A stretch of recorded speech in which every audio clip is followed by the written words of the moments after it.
It's my great pleasure to welcome a great friend of our community to the virtual stage, Nicholas Gruen, who is joining us at OC House on Wurundjeri land.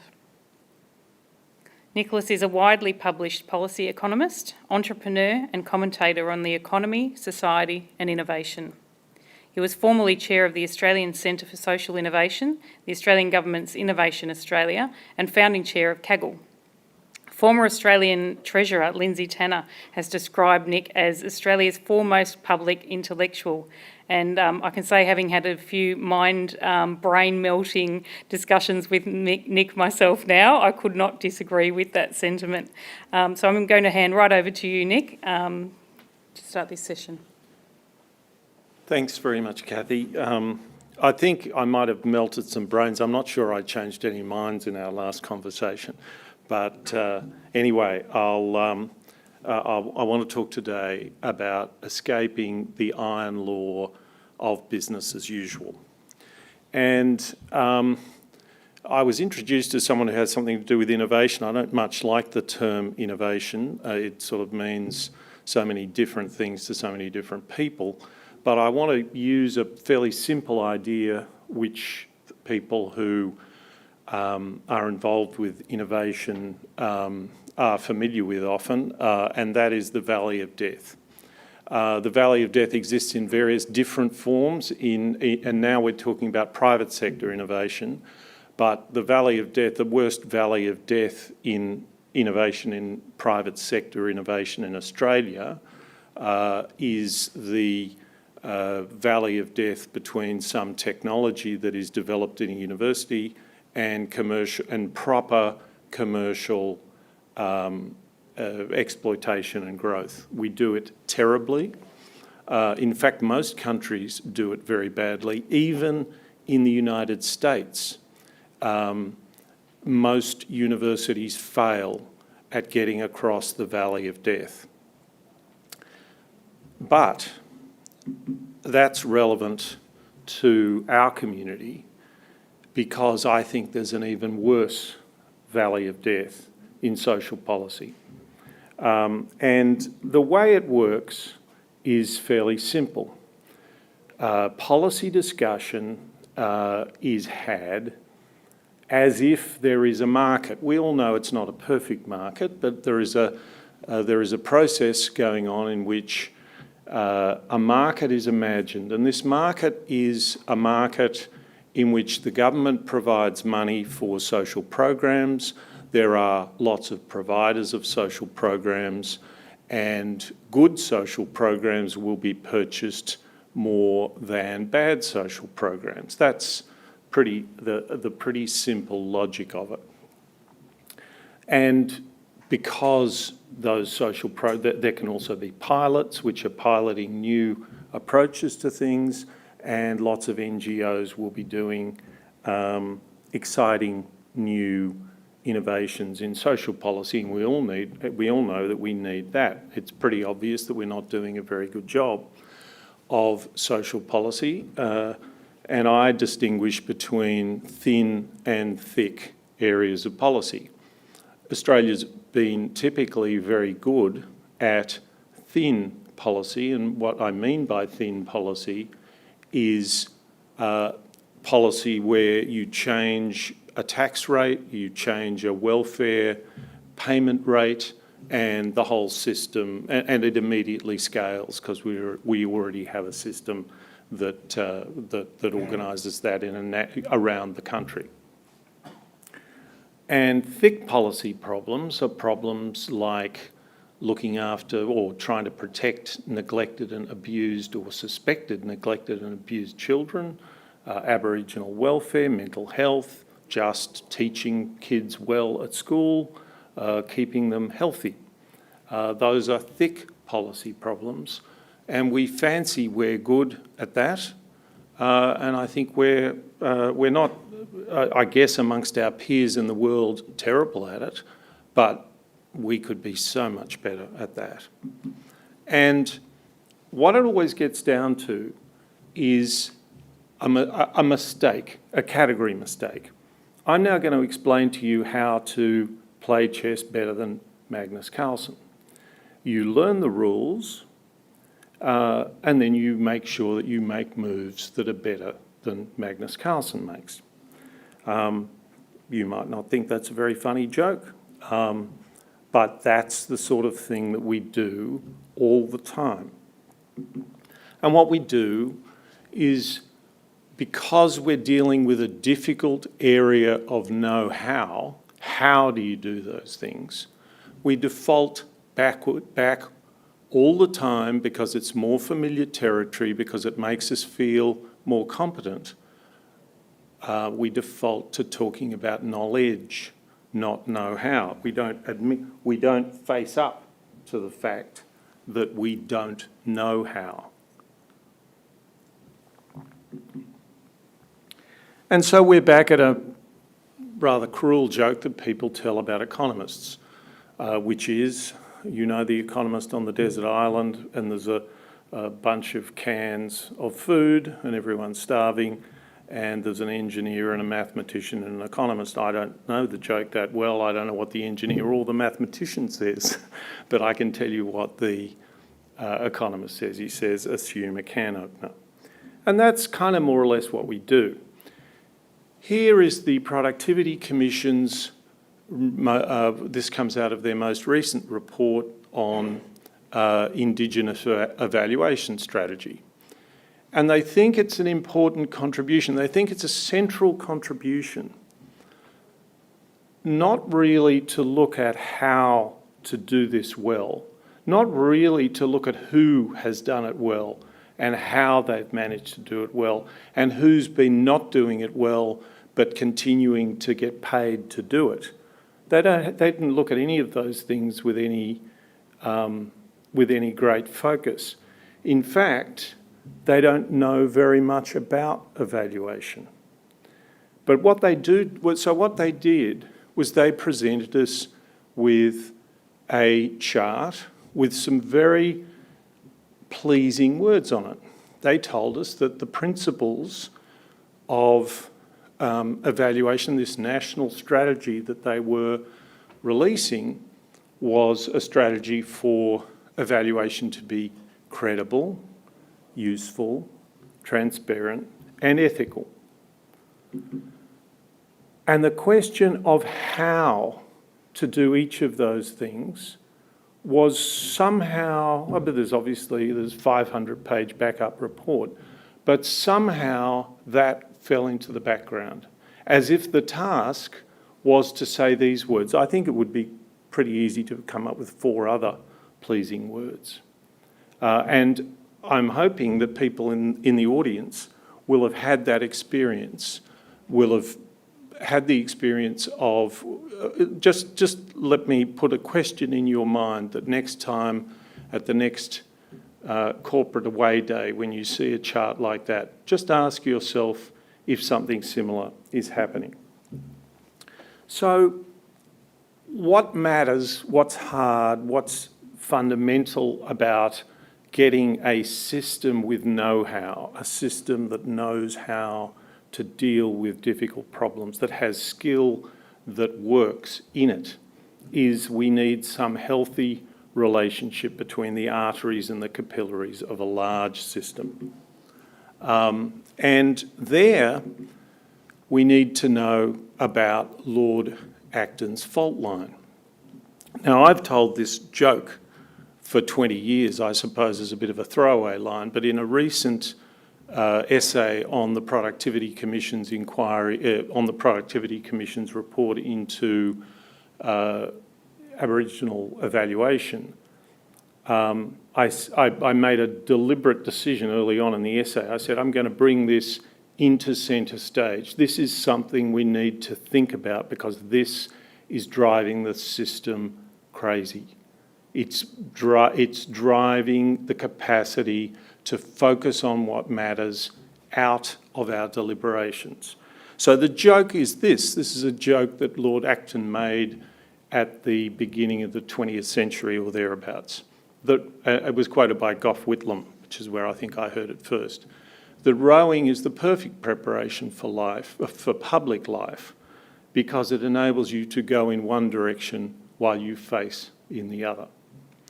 And Of course, we've all seen that sent up on Yes Minister or Utopia, but the subtlety of it is what matters, the depth of this. We all know that if you, and this is, a plot line of lots of episodes of Utopia, we all know that if you give a bureaucracy a task, it will pretend to do it. It doesn't matter if it makes no sense at all. A brave bureaucrat may say to their minister, Minister, we're not sure what this means. Minister, we don't advise this is a good idea. But once there is a policy there, the bureaucracy will not say, we don't know what we're doing. So here's an illustration, a quick illustration of Lord Acton's fault line in action. It's from an area which has relevance for the social sector but isn't from the social sector, and it is our habit, which we now have had for 34 years since regulation impact statements were announced in 1986 by Bob Hawke's government. Every 5 or 10 years, we announce that there's too much red tape and we're really going to solve it this time. So that's what is possible. That's what the system is constantly defaults to, and it's what drives us towards a state in which we used to think characterised the developing world. And this is the situation, the cult of announceables, and the problem that it's nice to announce new things, and that's what the system likes to do, but actually making the things that have been announced previously work, especially if they've been announced by a predecessor, well, that's not, that doesn't go over so well on the telly. And here's Lord Acton's fault line. At work, the New South Wales government announced that it was going to really have a big push for evidence-based policy. A few years later, the Auditor General did a report on this and said that it was, quote, largely ineffective. No information is provided on the performance of programs that have been evaluated. And on we go. The Institute for Government in the United Kingdom produced a remarkable report which is called All Change, if you want to look it up, a couple of years ago, which simply documents the way in which new 8 and 10-year plans were announced. If you look down the bottom there at industrial strategy, they began being announced every 4 years, then every 3 years, and then every year. So it's good for the announcements, but this is not a system that is functioning. And we do something pretty similar. Here's the former Secretary of the Department of Prime Minister and Cabinet talking about the degree of churn in Aboriginal affairs. So the challenge here is that we have policy up the top, we have delivery down the bottom, and that is and learning from the field, nurturing know-how, protecting it, protecting what is known by the system and having it survive all the way up to the top. And who knows, speaking truth to power, that is very antithetical to a hierarchy where all the power is at the top. And a close personal friend of mine from the 18th century made this remarkable statement. Adam Smith, the founder of free market, or taken to be the founder of free market economics, made this statement that the disposition to admire and almost worship the rich and the powerful, though necessary to maintain the order of society, is at the same time the most universal cause of corruption of our moral sentiments. You can take a line directly from that to what Peter Shergold said in 2005, which is that everyone knows in the public service that the status goes to those who are in charge of policy, not those, that's those people who do the nice charts, not those people who have learned how to do a difficult thing in the community and have built a system that might be able to do that. I often use this example that I became familiar with when I was chairing the Australian Centre for Social Innovation, which is a program called Family by Family. We were asked to build an early intervention program to stop families falling into crisis. And it was a very radical program, but of course it was just motherhood and apple pie. It arose out of lengthy discussions with the families themselves, and it worked by families self-identifying as at risk of falling into some kind of crisis, being matched with another local family, preferably who had been through tough times themselves. A small fact to give you a bit of a sense of the texture of the program: it was the family that we were seeking to help who chose their mentor family, a bit like a dating service, if you like. I think, I'm just going to guess now, but I suspect that there is no human services department in the country that actually actively matches caseworkers to families. A family will just get a caseworker. That's how bureaucracies work. And the program it wasn't just a mentoring program, it was highly articulated, and there were trained family coaches who were taking the families through that program. Now, the important thing to tell you about that is, I think the first rollout of that program would have been in, say, 2010, maybe 2011, at the latest 2012. It's still running. It ran in New South Wales, it ran in South Australia, but there's not much point in that. It should either have been expanded or it should have been closed down. Neither. And again, to quote Peter Shergold, now 8 years after saying that he would like this to change, here he is saying that of course it hasn't changed, and that policy just cycles through these processes again and again. So let's get back to that social policy valley of death.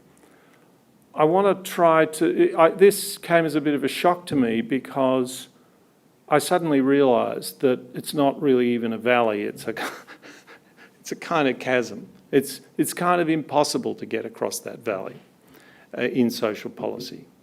And that's because it's not really a valley, it's a catch-22. So this is what we do. We imagine we're in a... the government imagines itself, it's in a shop, it's got all this money, and then someone comes along, an NGO comes along and says, we've got this fantastic program, it will lower recidivism, it will ensure that kids who have to be removed from their families are, they'll be 50% better off than they would be in the way we're treating them now. And then what happens is that often the Department of Human Services says, this is a nice idea, thanks for coming, thanks for telling us, we don't have any particular money for you at the moment. And if it gets to a Department of Finance or Treasury, then the Department of Finance and Treasury will say, yeah, well, everyone says that, you need an independent evaluation. So off you go and you get yourself an independent evaluation, that'll cost you a few $100,000. You go to Deloitte or PwC, or if you want a better report and at a slightly lower price, you'll come to lateral economics. And then you go back. And then they throw it in the bin. Because, of course, it's not an independent report. Everyone knows that Deloitte and PricewaterhouseCoopers make their money from providing the best compromise between absolutely independent rigour and what the client wants. And there is, in this area, plenty of room to give the client what they want. And so the departments of finance are right to throw those things in the bin, but what they are not right to do is to look at themselves in the mirror. No one is paying attention to the fact that we are essentially building an imaginary vehicle. This is not a market. It can't function as a market. And no one's really noticed. And I think the sector needs to try to identify that and try and work out some kind of strategic response to it. People say Einstein said that. I'm not too sure that's right, but it's not a bad thing to say anyway. So I want to talk about what we might do then to escape business as usual, and I'm going to do it in sort of two tranches. This is a kind of minimum, I think of this as a minimum necessary, a minimum viable product, if you'll pardon another bit of jargon from the innovation world. What's a minimum necessary to escape catch-22? So the system, the sector needs to say to the system, we want much more clarity about what these what is it you're looking for in evaluation, and where is the colour of your money, so that if that evaluation is a good evaluation, it will turn into something, and that it will these programs will be compared on some kind of level playing field with what is being done now. There needs to be removal of conflicts of interest in commissioning those studies. That sounds like a scary thing for the sector, of course, because the sector will want to have an influence on those studies. But there, you need to know about an economic principle called Gresham's Law, named after an advisor to Elizabeth I. And that law is that bad money drives out good. And if you can't make those evaluations good money, you are wasting your money in doing them. It has simply become another regulation, another cost.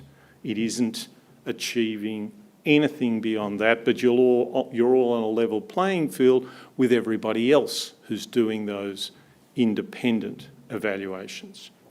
So the sort of thing that would need to do, the sort of minimal thing that would be necessary would be some government funding of evaluation. Now, that's implicitly there anyway. If they fund people and then require an evaluation, that needs to be rearranged, unpacked, and then there needs to be a process of commissioning evaluations according to clear ideas about what you want out of those evaluations, with NGOs and service providers having some being consulted and having some role in how those evaluations, who they're allocated to and how they're done.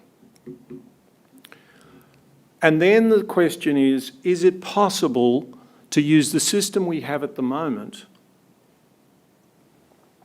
to place some pressure on the system, because this system will not reform itself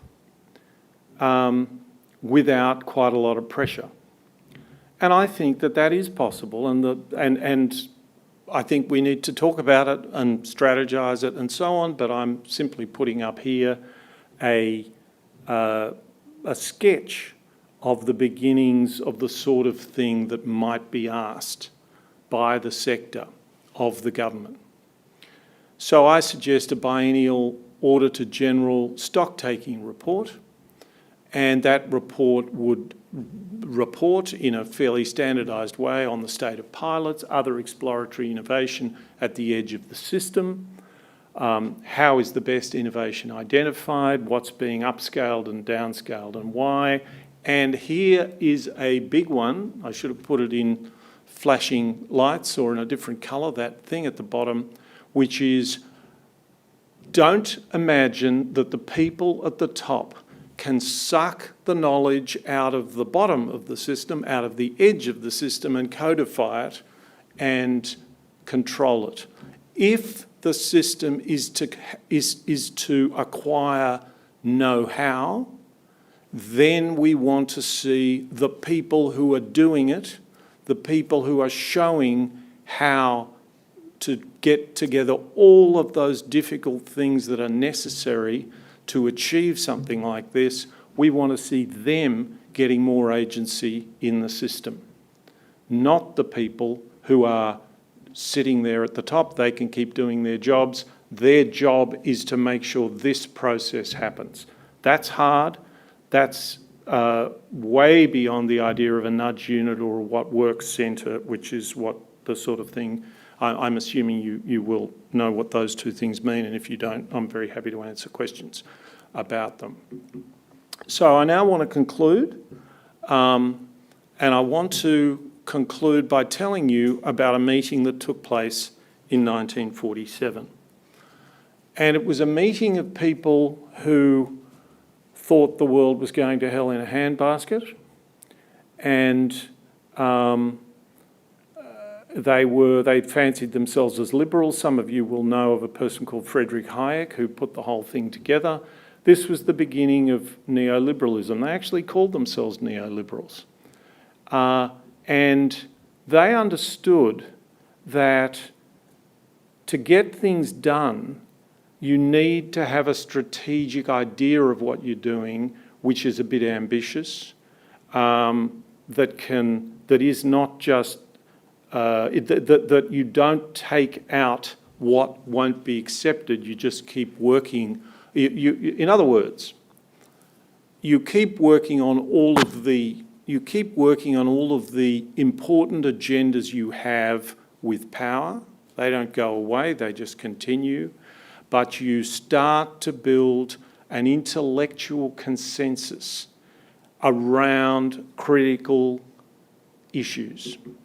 And that is how change is always, and we have seen the extraordinary amount of impact that that group had, a little of it for the good, and most of it, it turns out in the end, not for the good. Deregulation in all directions. And in Australia, it's been exactly the same formula for change, which is, if you take, so here's a quote, that's a quote from Professor Max Corden. The idea of lower tariffs in Australia is only of academic interest, 1968. But of course, by 1973, it had started to become a consensus of informed opinion. And by 1988, it was all over. The preconditions are the identification of the problem, intellectual work proposing a response, a broad consensus behind that work. It has worked for tariffs, tax, the NDIS, land care, lots of things. Those are the good things, not all good. I suppose there are bits and pieces there that people mightn't be happy with. And then it's worked for lots of bad things as well. So I want to invite the sector to, it was also worked for Greenhouse until it got derailed. And I want to invite the sector to do the same thing for itself. So I want to invite anyone who would like to in the audience to join me and some others who I've nominated to strategise our way out of business as usual. If you did want to do that, you certainly wouldn't represent your organisation. You'd just be a person trying to think through the issues. Thank you.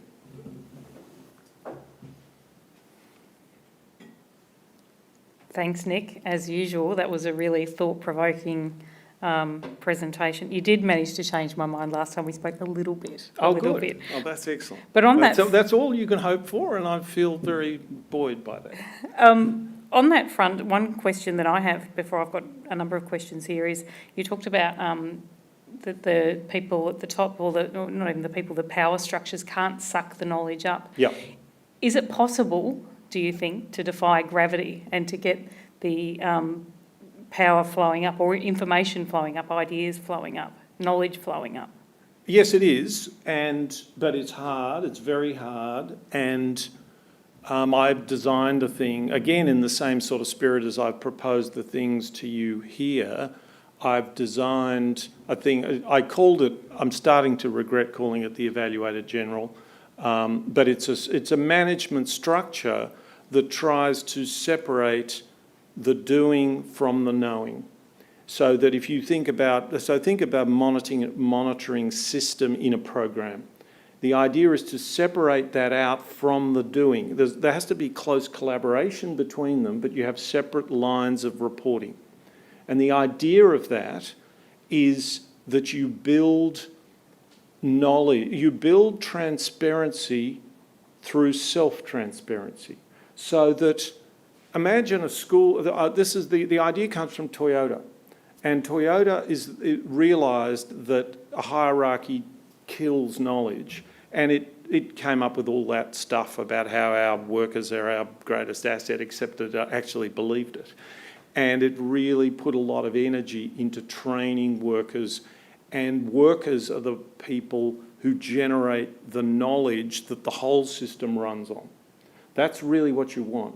In this area, we need quite a bit of expertise in evaluation and monitoring and evaluation. But the idea is to build this separately for a bunch of reasons. The first reason is so that the monitoring and evaluation system is always and everywhere principally to help the people doing the work. It helps them through self-transparency, not kidding themselves. As the great scientist Richard Feynman said in Science, the first principle is you must not fool yourself, and you are the easiest person to fool.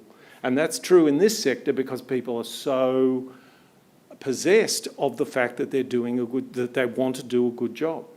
So so that's the mechanism that I've built, and I think that that creates a structure which can take knowledge up a hierarchy.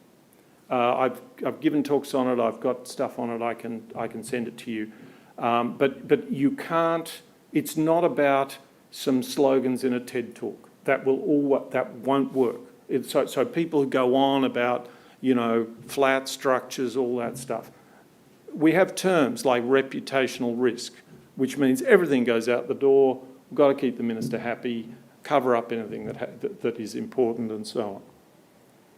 Does that sound convincing? Yes, it does, and particularly the notion that we can't sort of slogan our way out of this.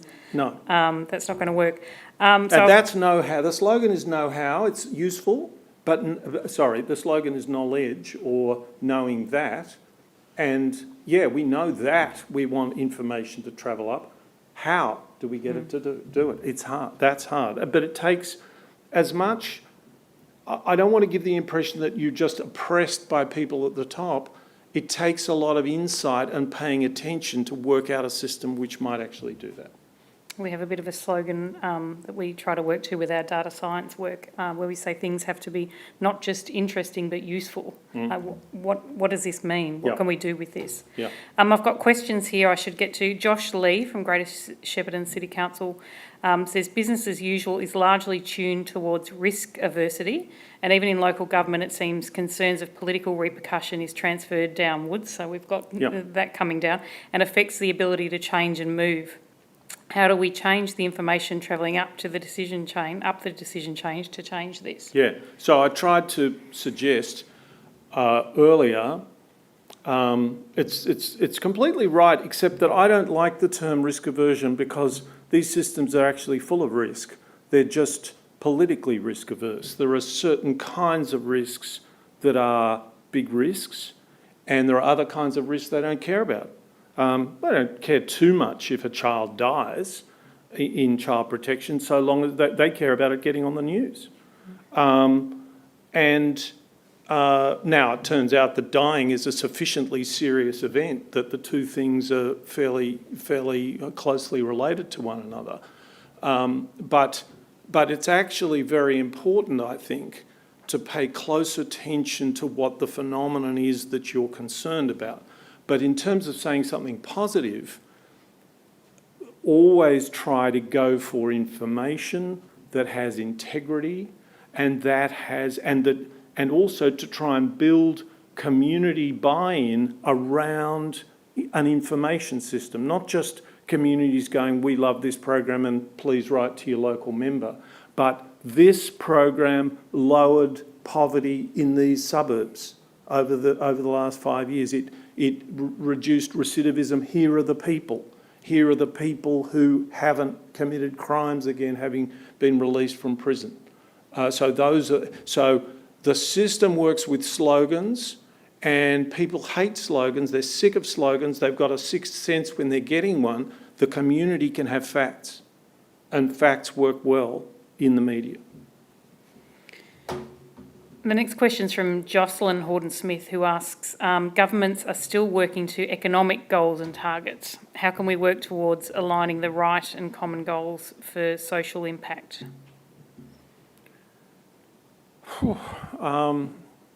That is a very... there's so much in that question. I'm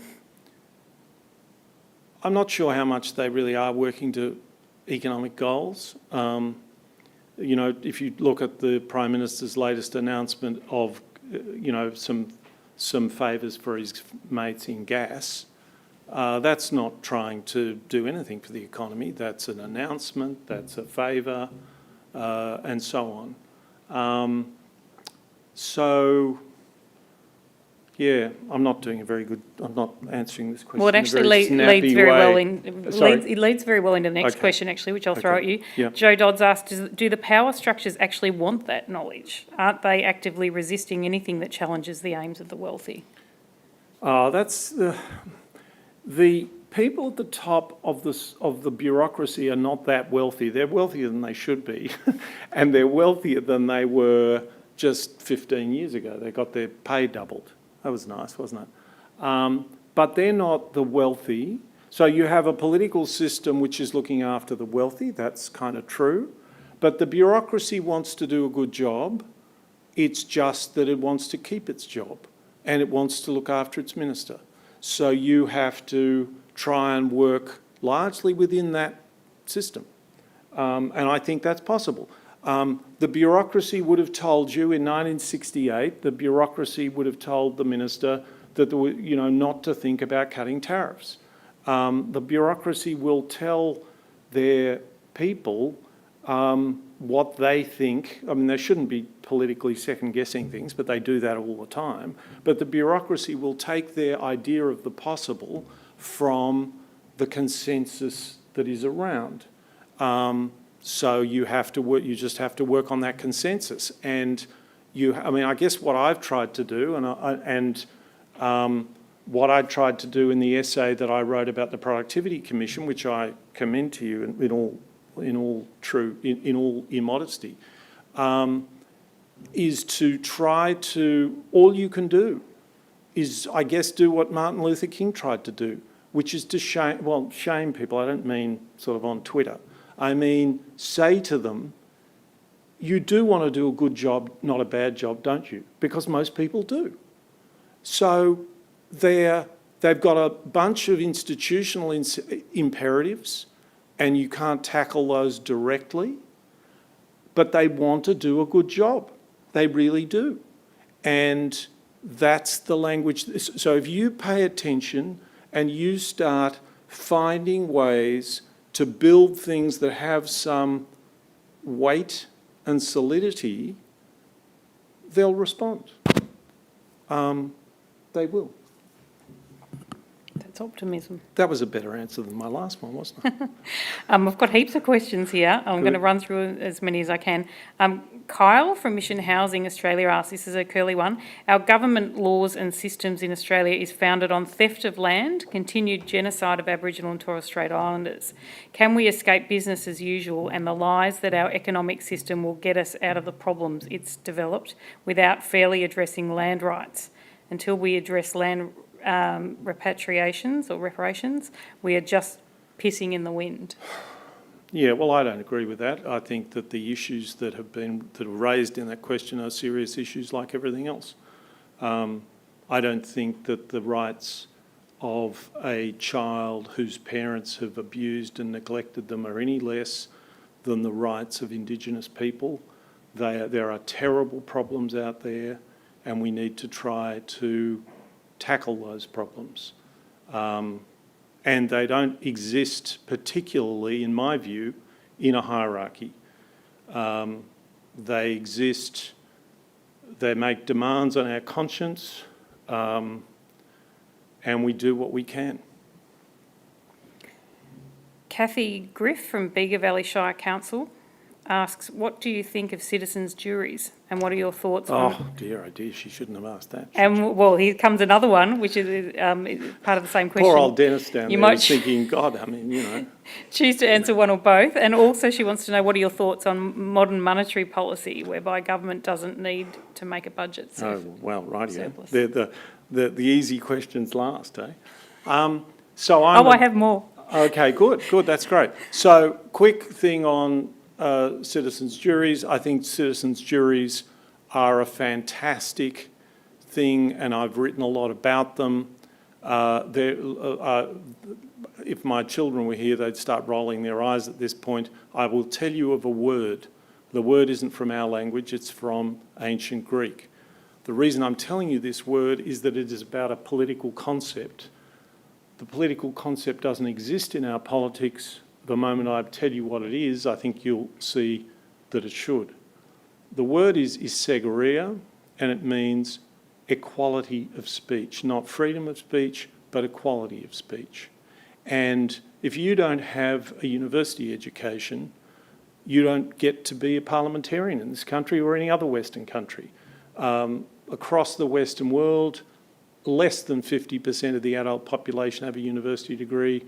Over 95% of their parliamentarians have university degrees. And so, but isegoria turns up, this equality of speech turns up in our political system where all speech is toxified as one nation. It is extraordinary to me that amid a craze for diversity, the one issue about diversity that is not addressed is the issue of diversity that is tearing the Western world apart. And that is the civil war between the overeducated, and like me, and the undereducated, or people who don't have university degrees. And citizen juries and some of the kinds of mechanisms I've been talking about are designed to try to provide isegoria. When I talked about the arteries and the capillaries, the pyramid of a hierarchy, I'm talking about isegoria. When Toyota worked out that it could, listen to this, quadruple labour productivity by creating a system which over 15 years paid attention to everything that people on the line wanted and suppliers wanted, then you can see how important isegoria is, how important equality of speech is, and how little we have of it, and how that is tearing us apart. What's the next question? I'd love to explore that more, but this is going to have to be our last question, and it's come from a number of people, including several... No, sorry, there was a second question there that I didn't address. The modern monetary theory. No, okay, so that's an interesting question. Modern monetary theory. Let me tell you quickly that modern monetary theory preaches that the government doesn't have a budget constraint. In other words, it can keep printing money. That's correct. It has an inflation constraint. So it doesn't mean that we've suddenly found we can spend money on anything. It does mean that we can get too obsessed with budget deficits and so on. So it's important, but it's also important to understand that it's a bit of a magic pudding. It's not it's not as much of a magic pudding as you might think. I think before COVID, many of my peers didn't know there was a magic pudding, so this has been quite eye-opening. Well, anyway, it's a very important thing, and the sector might want to think about it as we come out of COVID, because these budget deficits have gone through the roof, and I read a thing by a sort of mainstream economist saying, we'll want to get debt under control and all that sort of stuff. And maybe we do, maybe we don't. What upset me about it was that it just assumed that it just assumed that that was right. That needs to be argued. As I said, I've got one very quick last question, which is coming from a number of people who are really keen and interested to get involved, want to know more and want to be involved in bringing knowledge to influence better systems and services. How can we be involved? How do we join the strategy work? Yeah, well, just email me. You can also DM me on Twitter. I've got an open DM, so just do that. But the last slide had my email address on it. It's ingruen@lateraleconomics.com.au. If you don't like typing out all those letters, just send it to ingruen@gmail.com. And the team in the help desk, I'm sure, will feed that out on the chat. Thank you so much, Nick. As usual, it was an incredible conversation. Thank you.